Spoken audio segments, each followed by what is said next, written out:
Hello friends, good afternoon. ఈరోజు మామూలుగా అయితే సండే అంటేనే కొంచెం నాన్ వెజిటేరియన్ అది ఇది చేసుకుంటారు కదండి. తినని వాళ్ళు కూడా ఉంటారు ఇళ్ళలో. అలాంటి వాళ్ళ కోసం కొద్దిగా పెరుగు చారు అనేది ఒక ఐటెం నేను చేసి చూపించాలనుకుంటున్నానండి. 1 or 2 పీపుల్ కోసమే కాబట్టి అది రుచిగా కూడా ఉంటుంది. ఒక 1/2 లీటర్ పెరుగు తీసుకున్నానండి. దీంట్లో ఒక తాలింపు కోసమని ఉల్లిగడ్డలు కట్ చేసుకున్నాను. మిరపకాయలు కూడా ఒక 3 తరిగి పెట్టుకున్నానండి. కరివేపాకు, కొత్తిమీర వేసుకున్నాను. ఒక అర్ధ చెక్క అల్లం తీసుకున్నాను. తాలింపు కోసం గింజలు వేసుకున్నాను. మా ఇంట్లో ఈరోజు రెడ్ మిర్చి లేదు, అందుకని ఉన్న వాటితోనే చేస్తున్నాను. ఈలోగా తాలింపుకు మనం రెడీ చేసుకున్నాం. ఆయిల్ వేగిన తర్వాత అది వేగే లోపల మనం ఈ పెరుగును చిలికి పెట్టుకుందామండి. లమ్స్ లేకుండా నీట్గా ఇలా చిలికి పెట్టుకోవాలి. ఒకవేళ ఎక్కువ మంది ఉన్నారంటే మనం కొంచెం ఎక్కువ చేసుకోవచ్చు. 1 or 2 పీపుల్ కోసం నేను చూపిస్తున్నాను. నోరు అరుచిగా ఉన్నప్పుడు ఇలాంటిది చేసుకొని వేడివేడిగా అన్నంలో తింటే చాలా బాగుంటుంది. అందుకనే నేను ఈ యొక్క రెసిపీని చేసి చూపించాలనుకుంటున్నాను. మనం నీరు తగినంత వేసుకున్నాం. ఈలోగా ఇది అయింది కాబట్టి ఒక గ్లాస్ ఆఫ్ వాటర్ వేసుకుందామండి.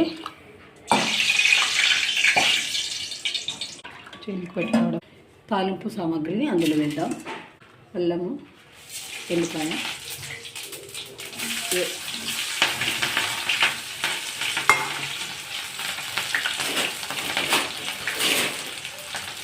ఇది వేగేలోపు అల్లం కొంచెం మిక్సీ పడతానండి. అల్లము, జీలకర్ర, ఒక 2 మిరపకాయలు కూడా మిక్సీ పట్టేస్తాను. దాంట్లో పెరుగు చారులో వేయడానికి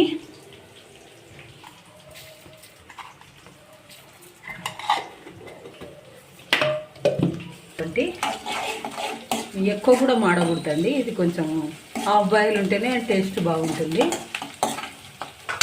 దీంట్లోకి మనము ఈ పెరుగు చారును వేసుకుందాం. చిలికినటువంటి పెరుగును వేసేసుకుందామండి. కొంచెం మంట తగ్గించి దీనికి తగినంత ఉప్పు, మన రుచికి సరిపడినంతగా ఉప్పు వేసుకుందాం. ఒక 1/2 స్పూన్ పసుపు వేసుకుందామండి.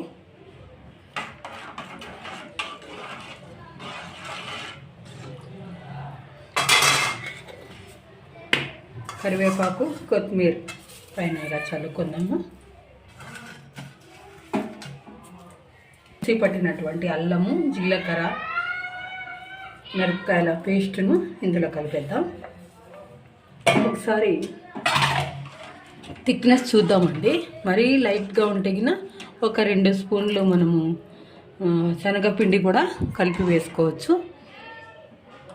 ఇలాగే తినేవాళ్ళు కూడా ఉంటారు. మనకి ఇంకా కొంచెం తిక్కుగా కావాలంటే దీంట్లో మరీ ఎక్కువ మంట పెడితే ఇది పగిలిపోతుంది పెరుగు. అందుకని చిన్న మంట మీద ఒక పొంగు వస్తే మనకు రుచికరమైనటువంటి మజ్జిగ పులుసు రెడీ అవుతుందండి. మనకు ఒక చిన్న స్పూన్ పెరుగు, నేను ఇది కూడా శనగపిండి కూడా కలపాలనుకుంటున్నాను కొంచెం థిక్నెస్ కోసము. ఓకే, ఒక పొంగని శనగపిండిని లమ్స్ లేకుండా కలిపి పెట్టుకోవాలి.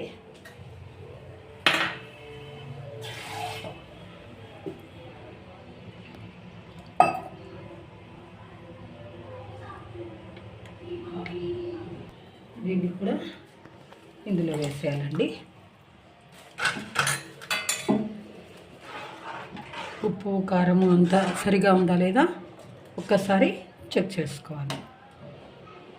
ఇదేనండి మనం చేసిన మజ్జిగ పులుసు.